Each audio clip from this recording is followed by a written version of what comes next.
போகும்.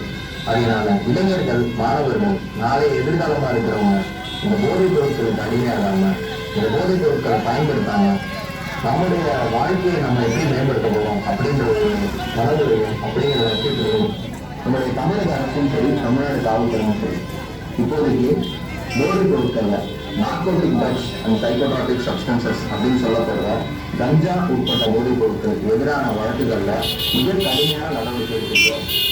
குறிப்பா சொல்லணும்னா அவர்களுக்கு சிறை தண்டனை அபராதம் மட்டும் இல்லாம அந்த நபர்களுடைய அசையும் அசையா சொத்துக்களை கண்டுபிடிச்சு அதை பறிமுதல் செஞ்சு அட்டாச் பண்ணி ஃப்ரீஸ் பண்றதுக்குரிய ப்ரொசீஜர்ஸை நம்முடைய காவல்துறை மிக சீரிய அளவுல செஞ்சுட்டு இருக்கும்.